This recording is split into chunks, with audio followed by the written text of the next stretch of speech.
high expectations going into it regardless. So we're not going to do match by match, but I think we're just going to talk about, it's just a recap, our big thoughts on it and thoughts on what we liked, what we didn't maybe necessarily like. Good show, but some of the finishes made it a bit difficult to get it higher. We should definitely come on to that in a minute. Definitely come on to that, yeah. I don't know why, because I felt like I felt things were missing, but there was still good stuff. But because one of the biggest things of All Out was the debuts at the end. Yeah.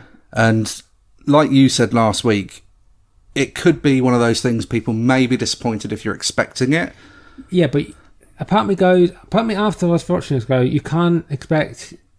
Could you have AEW can't go, well, WWE are releasing all these people. Let's wait to do a pay-per-view 90 days. Yeah. So we can all get them to come in.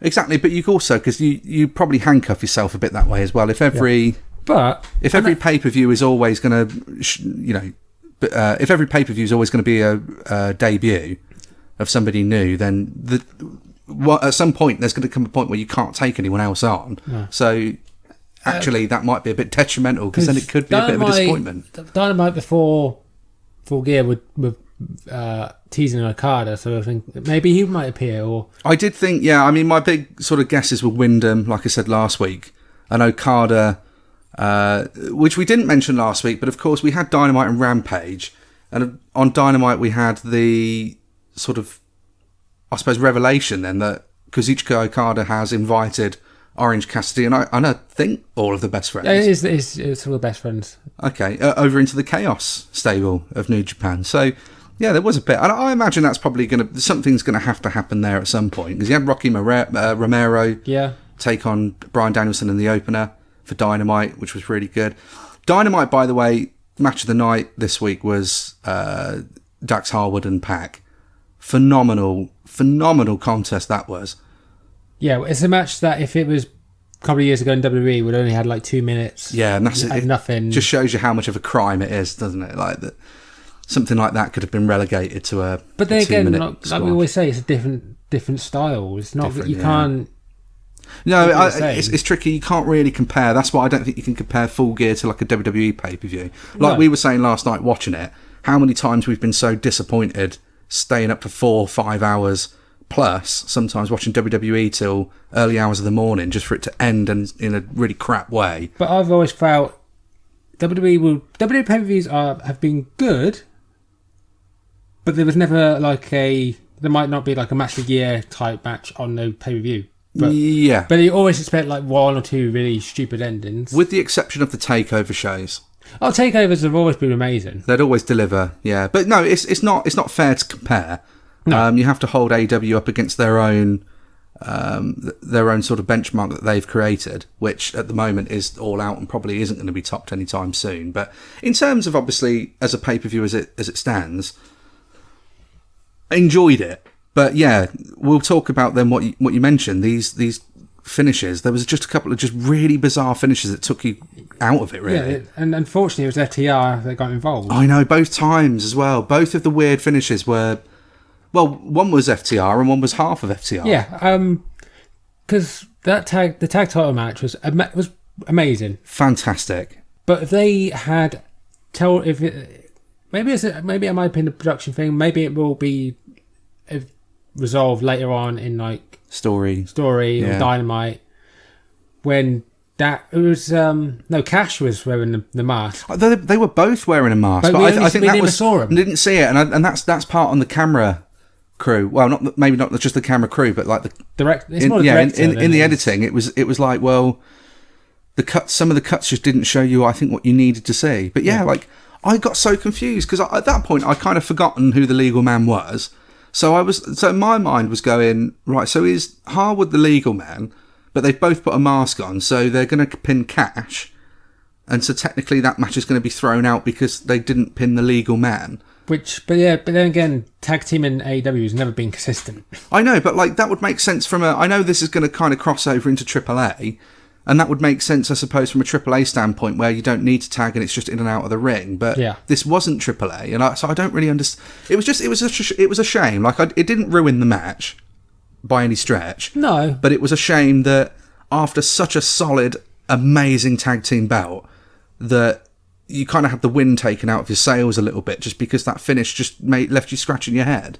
And I can't remember who was on commentary was talking about, well, just because they got their mask, you would know who it is, because one's got hair, one's bald. So you can't always go to. You can't always look into it too much like that, though, because again, wrestling is wrestling. Yeah. If you always go searching for logic, you are going to be disappointed at certain areas of whether it be a match or a program or whatever. So, that part wouldn't have bothered me so much, but it was so strange, and it just didn't seem... It just felt confusing. Yeah, it was really confusing, and I think it did play over into the next match, which was then Bryan Danielson and Miro, which, I don't know, the crowd sort of just seemed a bit quieter after. Yeah, the ones you could see on camera were sitting down for most of the match, but when there was a spot they liked, obviously they were going to like it. It was more of a slower pace. From the first two matches that we'd just seen, it was slower. Yeah. And that's not a bad thing. It was a really good match, but I think the mixture of obviously having a slower match after those two really fast-paced ones and then that finish to the tag, it was a bit strange.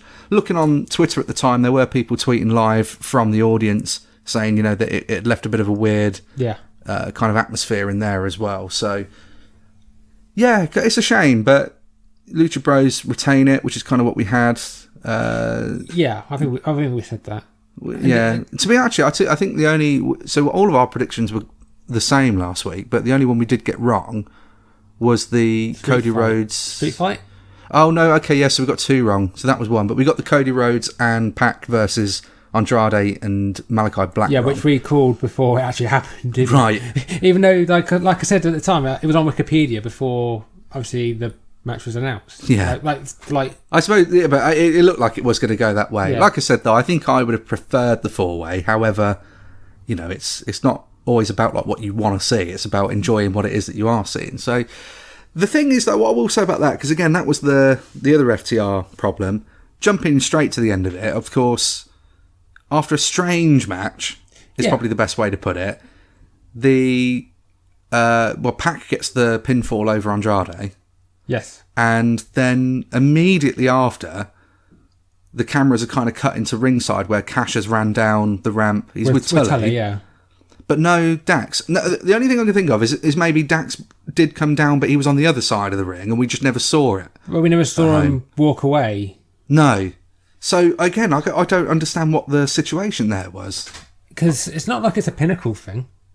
Well, it was literally... Because the story, which they say on commentary as well, is obviously they've been basically hired out to Andrade for 2 weeks from the Pinnacle.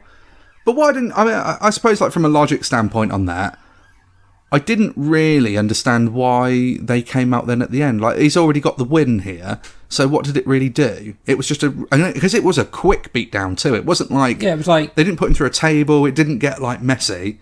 It was like a few sort of stomps and a bit of a beatdown ringside, and then they ran away. And they took Cody out as well. Which I like. Which is, yeah. But the problem I had with the match, during the match, was when Cody was on the floor for, like, no reason. Well, this is what I mean about I found it really strange because Cody did, again, audible boos. Oh, yeah. For this one, and it was noticeable, and Cody knew it. But for this, Cody did play that match as a bit of a heel. So it kept you thinking, like... Especially at the beginning, when he tagged in Pac. Oh, well, yeah, away. At the beginning, for sure. But I even think what you're saying about him being on the outside, like, for a lot of it, I just felt like he was being heelish, because it was making you think, like, why aren't you getting up on the apron? Especially when Pac was going over to actually tag him and he's not there. And it didn't know what I thought it was going to do. Is remember that ladder match? I think it was Revolution, where he gets taken out, but you see him on the ramp like every time the camera's on the ramp. I thought it was going to do that again, where it's like, it's all about me. Well, again, though, I think the show it did make it still all a bit about Cody. And I don't know, really. It's really, really tricky to try and give an opinion on it, because Cody still is a face in terms of the way he's booked and the way he's trying to present himself, even though it comes across as a massive heel. But the match itself, I just feel like could have been Dynamite. And I think there's a jaded view of that, because I will elaborate on it. I think the biggest thing for me, again, because in the UK we're watching this early hours of the morning at this point where time's getting on, like we've got to be at like 3, we've gone 3 o'clock in the morning now, aren't we? It was something like, because it was mid-card, wasn't it? It was towards the end, I think it was latter part, but yeah, mid-card for sure. But, you know, for a 4+ hour show, and you're watching it early hours of the morning, I think you do look at certain things and go, well, that didn't need to be there then. We could have had, that could have been a shorter show because that didn't need to be on, that didn't need to be on. Amazing though, I mean, I'm not going to throw the match in the toilet. For what it was fine, but it's just pay-per-view, it just felt like it didn't need to be there. It was, after the Falls Count Anywhere match, it was about 5th match of the night. Which was going to be a tough one to follow, because again, that was really good. I enjoyed that a lot. I know a lot of people I've seen didn't really like it because it was a spot fest, but... Yeah, but what do you expect? It was Falls Count Anywhere. Well, yeah, it's this gimmick match. You don't have to have... No, exactly. Because there was points in that... well, the Pac Cody Rhodes match was 16 minutes, 52 seconds. Right. It wasn't overly long. No, but did it need that time? Really? Yeah, but then do you get into the territory? Like you said before, you know, if you get matches that are really, really short, like All Out, you had Paul White and QT Marshall, and that if that had gone 16 minutes, then we'd have had a problem. No, but the thing with that match was it went the distance it had to go. Yeah, it didn't need to be longer than what it was. Sure, exactly, and it did have a place. It had a role. This one, I don't know. It's strange. I think this one, it obviously furthers the storyline development for all of the characters, because it wasn't just Cody and Pac that were having a bit of malfunction at the junction, as JR would say. It was also Andrade and Malachi. Yeah. But you know, look, the plus side takeaways from it were you got Andrade and Malachi Black making their pay-per-view, their AEW pay-per-view debuts. Yes. And Malachi's entrance was amazing. As it always is. As it always is. Quick side note on that, the stage, really liked the set. Yeah, because it's different to what it was the last couple of times, because it was in... Well, Daily's place last year, wasn't it? And then, I can't remember where they held Full Gear the year before, but... Was it Chicago? No, I don't think it was, because I think All Out was Chicago. All Out tends to be Chicago. But yeah, really, it was good. The one thing I did like was, compared to last 2 years, they didn't have anyone go into the sign that them. No, but that's fine. You know, you don't want to keep doing it every year. Otherwise, it becomes. We were joking because if you'd have done it as a bingo or as a drinking game, however you'd want to do it, there were certain things that I said, right, there's going to be biting in these matches. So and so is going to do this. So and so is going to do that. And most of the time it did actually happen, didn't it? But like, what was it like? Nearly every match had a biting spot. I don't know. That's a bit unfair to say. Half matches. Yeah, there was a biting spot in the buy-in match for the women's tag. Biting in MJF and Darby, which come to. Yeah. There was biting in Kingston and Punk. Which, if you did a drinking game on every time someone gave someone the middle finger, you'd be pissed at your head. And that was the big thing last night. Everybody flipping everyone else off, telling them to go fuck yourself. Especially in the main event, there was a pretty loud one. I know, yeah. Is that all you got, motherfucker? Yeah, no, the stage, though, the set, last thing on that, really, really liked it. I like that they still kept the AEW dynamic of the two entranceways, but it wasn't the tunnels. It was coming out of that sort of scaffolding structure, which, to be honest, really looks like, at certain points, it reminded me of the old WCW Nitro set. Yeah, I can say that. A bit. Which was nice. But yeah, no, look, that tag match, bit of a shame, but, you know, again, we have to see where it goes. I think if we're going to talk about, probably just get the negative stuff out of the way first. Yeah, really. I think that's fair. What would you say the biggest disappointment was of the night for you? I reckon we're probably going to share the same opinion. Disappointment of the night, I don't know if you want to look at that as like the match or an outcome. I suppose if we start with a match, was there a match that you thought you were expecting more from and it didn't deliver? Probably the street fight. Yeah. In a way, because 100% for me. The fact they started off as a normal tag match when it's a street fight. Yeah. You don't need to follow the rules. It's such a shame because we're fans, so like I don't want to sit there and try and be like, again, like the whole logic thing. I don't want to be like, oh, that doesn't make sense. This don't make sense. That I'm not trying to be a armchair booker, but when things are so glaringly obvious in your face, like if you was watching a film and there's a plot hole in it that really takes you out of it, like what we're saying about them finishes, it does take you out of the film. That's not, I don't think you're in the wrong for that. That's not your fault. That's on the fault of whoever's presenting it to you. And I think the biggest problem was I don't care that much that Inner Circle won, although I don't think they should have. But no. Again, my opinion on that means nothing. As long as it's entertaining to watch and it's going somewhere, it doesn't matter. But the match itself was a huge disappointment for me, and it went on for. I mean, what we're saying, 16 minutes for that tag, like but this street fight felt like it went on for way too long. I think it was 25 minutes. Hang on, bear me a sec. It was 19 minutes 52 seconds. I mean, 20 minutes. Yeah, and it was just like it had its moments, but Andrzejowski just was funny for the wrong reasons. Is that for the striking? The punches like.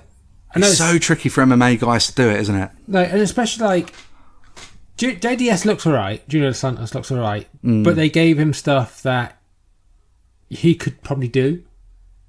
The thing is, though, the stuff that he was doing didn't need to be a street fight for it. No. Like, he was hitting the suplex, it was a bit of a stalling suplex as well, and it looked alright. But for me, I said this during the show, it felt a bit too one-sided for Inner Circle.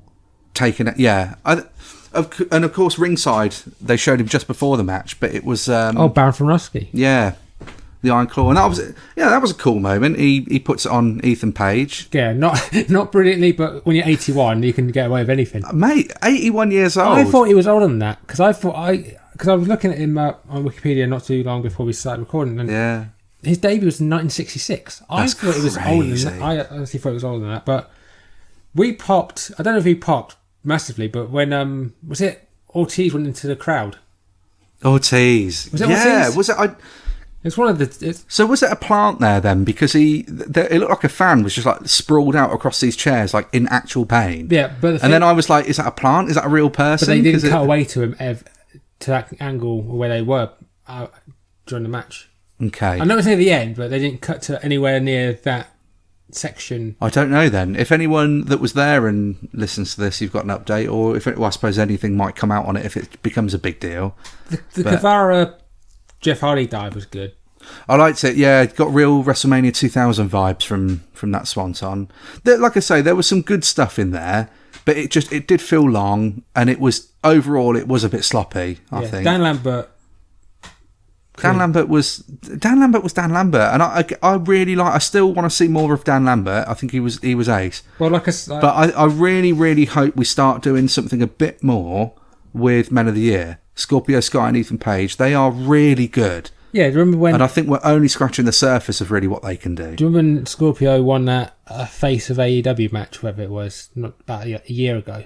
Scorpio, yeah, there was something like that. But obviously, even before then, because he's the first guy to hold a pinfall victory over Jericho, because it happened on Dynamite in a main event in a tag match. Yeah, when he was champion. When Jericho was champion. So, they obviously, I don't know, it's long-term planning, isn't it? Yeah. Tony Khan had said, I think after the show in the media scrum, it may have been, that he knew the first 4 world champions he wanted from the very beginning. And somebody's even put a funny thing like, he literally told us all along. It was a graphic for All Out, I think, in 2019, where the graphic, it says it's got the All Out logo in the middle, and then starting from left to right, there's Chris Jericho, followed by John Moxley, then the All Out logo, then Kenny Omega, then Hangman Page. And it's like, okay. Coincidence maybe, but either way, he said that he knew what he wanted the whole time. So, Yeah, if that's the case, then I don't know whether or not he's intended much more for Scorpio. But again, it's a long-term thing. It depends on how far into the future they're looking. So I try not, again, I don't want to get too hung up on it, but I really do hope that we get to see more from them, because that match, unfortunately, was almost a bit of a squash. Yeah, like I said, even though American Top Team and the year did get moments, it didn't feel like they got a lot of moments. Not a lot, no. And this is semi-main event as well, which was really strange. But I don't know. It was a shame. And we were complaining about they were using non-street weapons. Like, what was it like? I was just laughing because it's a street fight, and they're pulling out, what was it? Hockey sticks, water skis. Yeah, what they were using toaster. Yeah, was it Shivani went toaster? Shivani popped for the toaster, so I mean, if Tony loves it, then I love it. They did use the bit of kitchenware as well. It's like, what street are you coming from? It was just bizarre a bit. It was just a bit bizarre. Also, I found it funny that Jurassic Express and Christian Cage were more dressed for a street fight than any of the wrestlers in the street fight. Yeah, I know. Yeah, it just adds to it, doesn't it? And it takes you into that mindset of like, I'm about to see something different than what I normally probably would. Yeah, it was weird, but it was definitely a disappointment for me. I expected more than that, and as soon as I saw from the beginning we were going to be doing tag rules, and I was like, well, what is the point in that? Yeah, it's a street fight. I know there would. I've seen tag matches where they've in the cage where it's been a tag match to begin with, but once again, what's the point? I suppose there's ways of making it work, isn't there? And that's not for us to determine. That's up to them. But for what we got, was definitely a bit of a come down. And if it wasn't so long, it wouldn't have been as bad. Wasn't that just after the Kingston Punk match? Yeah. Which do you want to talk about that now? Because I mean, if we want to talk about positives to take away, because at the minute it sounds like we didn't enjoy the show. Yeah, because I don't want to talk about the women's match is if I was disappointed or not, because I kind of felt like what I thought was going to happen. Well, if you want to talk about women's now, that's what I mean. That's why I'm saying that I think the street fight was more of a disappointment, because I expected more from it. Yeah, and there's probably a part of that. Then that's on me, I guess, for trying to hold it to a standard that maybe I shouldn't have done. But then the women's match, and honestly I mean this, but with all due respect, I wasn't expecting match of the night. I wasn't expecting anything out of this world. It's Ty Conti's first big 100% her biggest match of her career to date, and she came out, she looked great. I loved the paint she had across her eyes and stuff. She got a nice entrance, really cool. Britt Baker, I think we knew all along Britt was taking this, so it was predictable, but the match itself wasn't offensive. It didn't go on that long. Ty got some nice spots in. She looked relatively strong at certain points. Overall, if you want to say the right person won, you can say that. But I'm glad Britt won it. But didn't he? I just don't think. Again, it's a strange thing where would you have rather have seen Thunder Rosa or Ruby Soho take that match because it's pay-per-view, or should that women's title match have headlined a Dynamite or Rampage? And that's again, you can't always look at it like that because you're not booking the show. But it felt more of a Dynamite Rampage women's title match as opposed to a pay-per-view one. I think the actual match itself. I think it was more of a challenge to see if they can get Ty as a future name. But I don't think they did enough to say that she will become a champion for the main title when the TBS title comes out. I think she'll be a great fit for now for the TBS title. And that's why I think if they really do work the TBS title in properly, then it could be a really good, because there's not many people that do this. No, not many promotions that have like a mid-tier women's championship. So actually, I do like the idea quite a lot, but you've got to have the right names in there and still make sure they're in the right builds and programs. But you've got to care about the program. And I think my biggest problem with this match, and the reason I went into it not really expecting an awful lot, was that I didn't care about the story, because there wasn't really much of a story for these two. Really? So, but it's not to take away from them at all. Right? It sounds terrible. And one last thing I'd like to say that was a bit confusing is who was that guitarist in the entrance for Britt? Was he from Fozzy? They didn't mention. I don't know. If he was, why would he be coming out to do a guitar solo for the heel when that is true. When his bandmate's face, but But yeah, look, we should definitely talk about some things that we really liked about it. And you said about Kingston and Punk. That was one of those things. Do you know what? In my mind, I was like, don't do a collar and elbow. I hope this isn't a wrestling match. But it just didn't. It did not disappoint at all. It was exactly how I thought it was going to be. Kingston decks him straight away. The spinning back fist was just amazing. It was the shortest match of the night at 11 minutes. But it didn't need to go long. No, it was a brawl. It was more of a street fight than the street fight and it felt real for most of the part. It did feel really real. And I'll tell you what, the CM Punk hamming up the heel heat, because there was definitely let's go Eddie CM Punk chants, or Eddie Kingston CM, but it was a split crowd. However, we were getting to points in that match where people were booing, and he was Cena, looking at the crowd. Because you think, man, like how excited we all were for Punk to come back to pro wrestling after 7 years, and that reaction is going to go down as one of the best debuts / returns to, of all time. Oh, definitely of all time. And we fast forward a few months, and he's getting some boos because he's going up against Eddie Kingston, who a lot of pro wrestling fans outside of watching, Ring of Honor and being quote unquote, I suppose, the hardcore fans. Outside of that, probably don't know who Eddie Kingston is. Lapsed fans only know him from AEW potentially at this point. And if you're watching and you only used to watch WWE, again, you might have no idea. And here he is, the man getting the offense in on Punk, but he's got the crowd behind him against CM Punk in 2021. Yeah, because he's crazy. Because he's a real person, really. Relatable. Yeah, and relatable. It's like, the only time really people were behind Punk was when he did the John Cena. That Cena thing, I thought that was the other way. I definitely heard booing. Yeah, but was that because it's John Cena or was it because Punk did it? I think that was... I don't know if that was planned before the match or not. But regardless, I think that's irrelevant. The fact is, the crowd's already got some booing going on for Punk at this point because they're behind Kingston. So for Punk to start hitting Cena a Cena comeback, because it started with the shoulder blocks and then he teased. The first one I knew what he was going to do. It was more just what it represents, isn't it? Cena was the top guy in WWE for so long. People booing him. People felt like Cena was the one stopping new guys coming up, and that's a part of what this story is here. That's how I read into it. Is that Eddie Kingston's problem is that back in the day, he looked up to all these people, but actually these are the same people then that held him down, but at least looked down on him and treated him like he was nothing.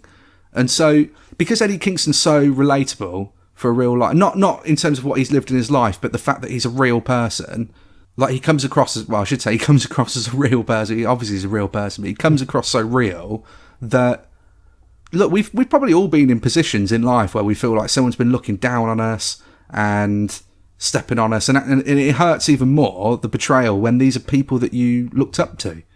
So that story is just so interesting, but I really do hope they carry this on, because I could 100% get more. I feel like it's not finished, and that needs a new no DQ at some point.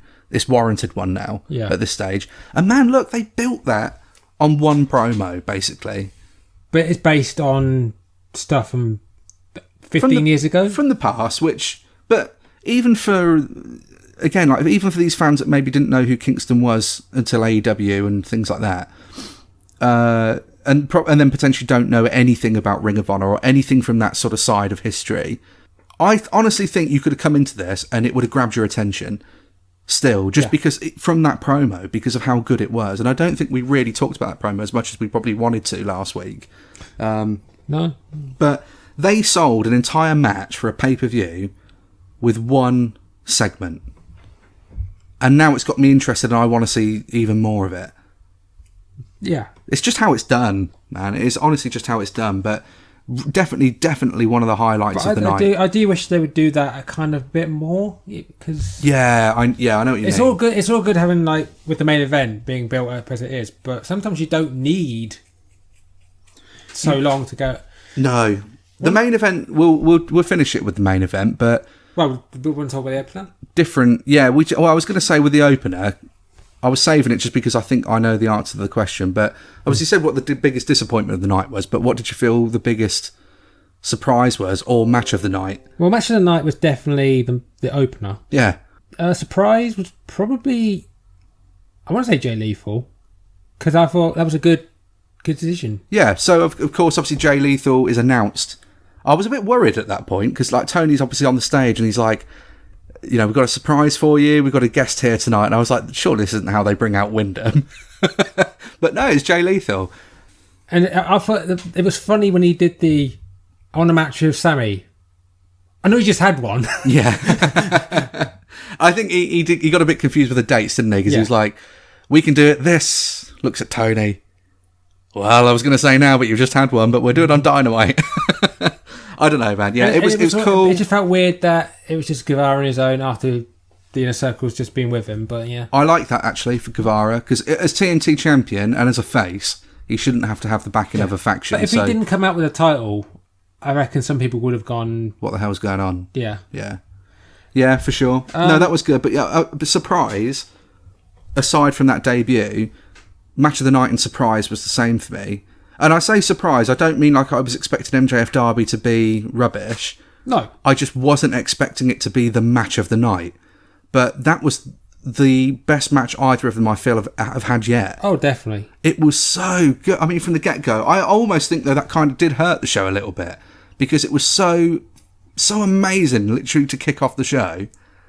And actually, when we went into that tag match, and again, and how good that tag was, but then it suffered because of the strange, like the confusing ending. Yeah, that was like, it was like going. We were just building up more and more speed, just to be then kind of halted. But that match on its own, match of the night, biggest surprise for me. Fantastic storytelling. Yeah, the only negative I had was when Sting came out to stop Spears and Wardlow, because he beat up Wardlow, but we didn't see that. I know it's probably nothing, but again, though, that's another one on the production team. Yeah. For the night, because the actual the actual execution of it, is perfect, really. Definitely for that match. But as a viewer from home, we're going to have that different experience if we're not being shown what we should be seeing at the right points. But it didn't hurt it for me. No. It didn't hurt it at all. But some of the stuff we saw in that match was absolutely insane. Darby lived up to his end of the bargain. Mm-hmm. He was going to wrestle MJF, and he did, obviously, for the most part. We still got Darby spots, though. Yeah, when he did the typical coffin drop onto the apron, which I'm sure he misses every time he does it. He misses it, but that was a particularly gruely one, because he caught the rope a bit on the way down. Yeah, we just thought, when we watched it live, we were just like, oh my god! But when he did the it looked like it sucked. Yeah, when he did the coffin drop to the outside onto the duck, yeah, it's like MJF just about caught him. Honestly, I tell you what, if that's what the future looks like, then I'm here for it.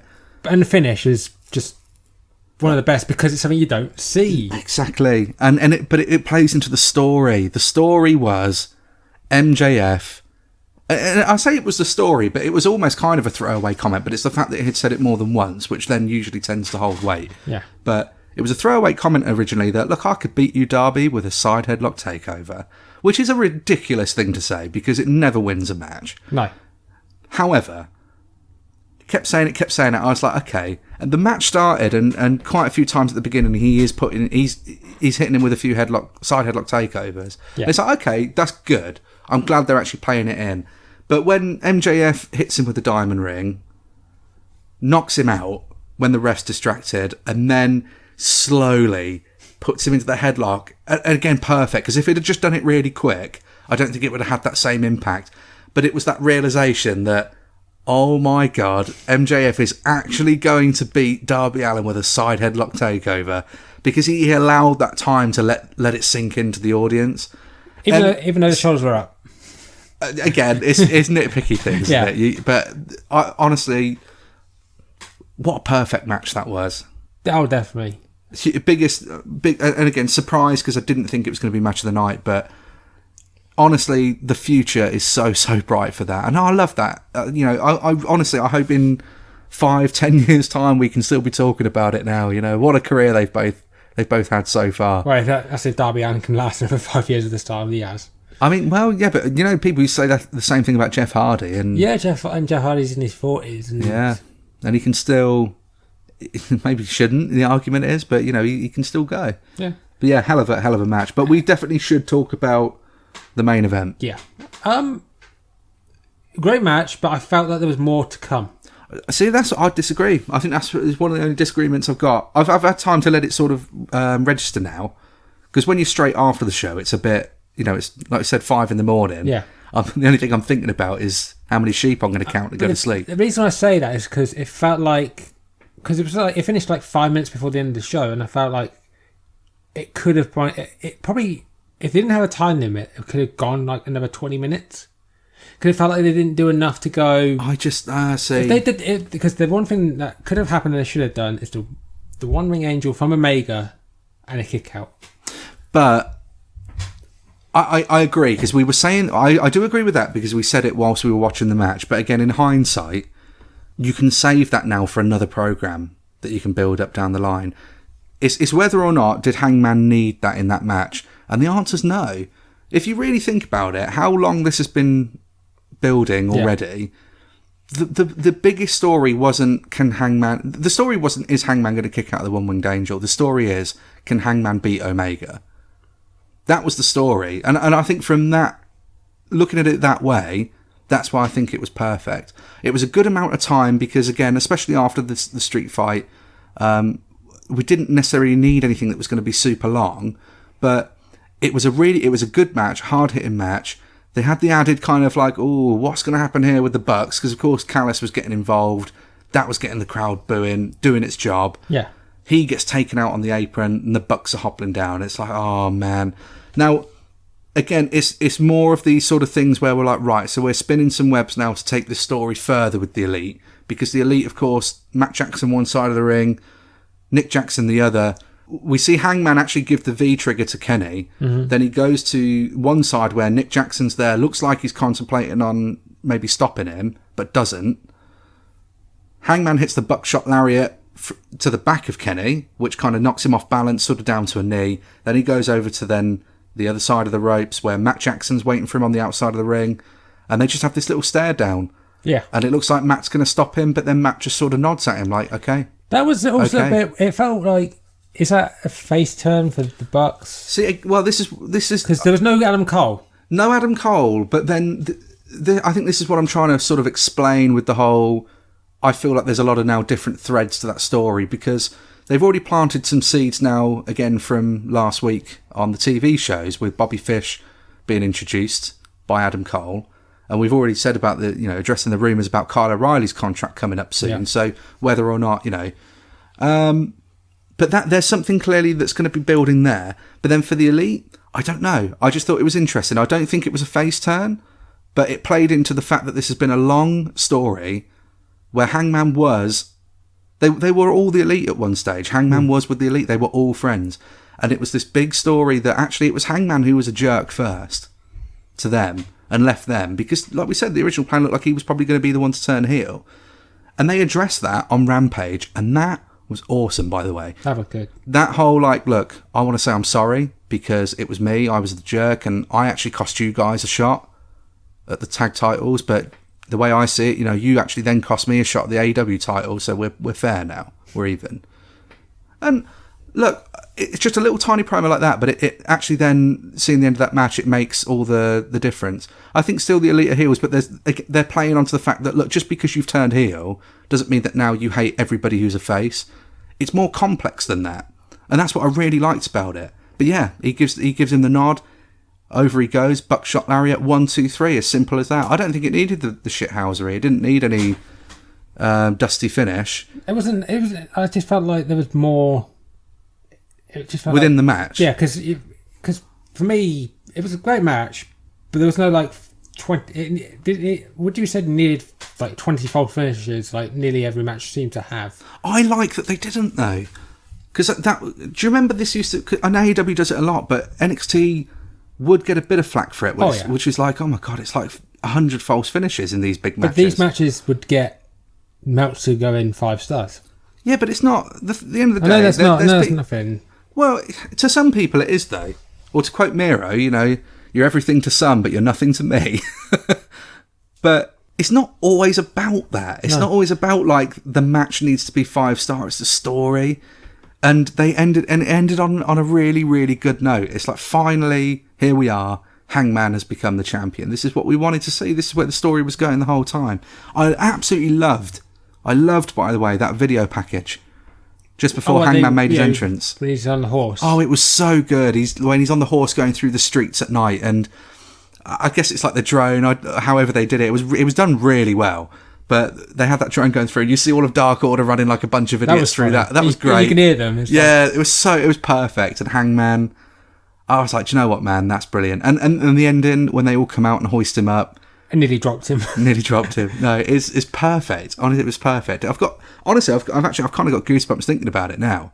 It's just a perfect ending, which is good, because I'll tell you what, if they had done a swerve and Kenny won it, part of me goes, imagine if they did that, what the crowd would have done. Because I didn't think the crowd, maybe because there was no like pyro, there was no like the streamers or the confetti coming down. Yeah, to be fair, but again, I don't know. They're just little things. There are things that people, there are going to be people out there that are going to say, I would have probably done this, this, and this. Like I say, like I'm over that personally. I've got to look at it and just go, did it live up to my expectation? Did I like it? Did I not like it? And actually, I did. I loved it. I would say my favourite part of the match was when Omega teased doing the Buckshot Lariat, but he don't. Nah, and just went through the ropes. Yeah, such a heel move. The heel should. That's what heel should do. You should never give the people what they want. Exactly. But yeah, that's what I mean. I don't think it needed the kick out of the one-winged angel. And what did you say? What would you say Omega's time as champion was like? Was it good, bad, in between? It's tricky because he starts it during the empty arena era, and then it moves into this whole, like now we're sort of back to something of normality. Yeah. So, and I know he's not. They don't do the house shows, or he barely defended it. It felt like he didn't defend it that much, but I think because Omega's story plays in with like a bigger story with all of the elite. In terms of his challenges, there's really good matches, but nothing has really held the weight that Hangman has, because you've had to, obviously they put Christian in for All Out, but initially that should have been Hangman there. Yeah, but can you imagine that ending that we saw last night, ending All Out? No, because obviously with the people that came in, right? So in terms of like maybe what would have happened, and actually what we got. Honestly, I really don't think it matters. I don't. I think it was excellent, and it was an excellent way to end the show. One last word on, sort of in line with Full Gear, but not really, but we talking about Rampage. I would be remiss to not shout out that Matt Hardy spot. Which I still has left me scratching my head right now. Was it a botch? I don't think it was. I think he did it to make the noise so he's dropped Cassidy on the mat. But then if you're going to go down for the elbow drop, I don't understand why he didn't just give him an elbow drop. Yeah. And to think that could have been on the pay-per-view. I'm so glad it wasn't, because that's one of those, when we talk about long builds, that's one of those I really, even if Matt Hardy's won the feud, I want that to be it, because it's been boring. It's one of the few things that's been real, just, I'm going to let this one play out and go and make a cup of tea or something. Orange Cassidy since Jericho feud has gone, not downhill for me, but it's like... The push has become a bit more... I know you can't always be at a certain level all the way through, but it's just felt like... It's definitely not maintained the momentum. The character won't become world champion at this moment in time, but it feels like he won the feud, and then he's like, had a match with Cody and got beat. He's had the matches with Matt Hardy's just not doing it for me in AEW. No, it's not for me. It's the big money gimmick as well. I don't like it at all. But I don't want to be unfair, but I think him being with Private Party and Blade, Butcher and Blade, and to Hybrid too. Yeah, it's not buried them. Not buried them in like the burying, like, oh, they buried them, but it's like they should be better, if you know what I mean. It's moved them out of the... Yeah. But, again, behind the scenes, it's probably a really good experience learning under Matt Hardy. You know, someone with so many years in the business in tag team wrestling, you'd be foolish to not... You know, if you're going to be under his wing, you'd be foolish to not make the most of that. But, yeah, in terms of like an on-screen presentation, it just doesn't... Yeah, you're right, it doesn't do it for me. But, yeah, Full Gear, though, as a whole, would you say you enjoyed it? Yeah, I know we're not doing star ratings anymore, but I would have given the whole show probably a 4.25. I know we're not doing star ratings, but I give it... Well, what trophy would you give it? Again, it's tricky because it was... I enjoyed it. I'll say that I enjoyed it. Wasn't my favourite AEW show, but it got some of my favourite moments and my favourite matches that I've seen so far. Yeah, and I know we talk about how good takeovers are, but sometimes not all of them are going to be amazing. It's tricky because we always say AEW pay-per-views always deliver, so it's bound to... You're going to get somewhere they're probably not as hot as the last one, but in terms of it being a really good show, was it a good show? Yes, it was. It's just it's late when you're watching. That's all it is. But yeah, AEW Full Gear in the books. Excited to see where they're going to go from here. Definitely. But yeah, I mean, for those listening, we'll probably have this recap up on YouTube. So obviously, please feel free to drop in the comments. Let us know what you thought of AEW Full Gear 2021. Did you enjoy it? Did you not? Everyone's going to be different. Yeah. One ball. I did it.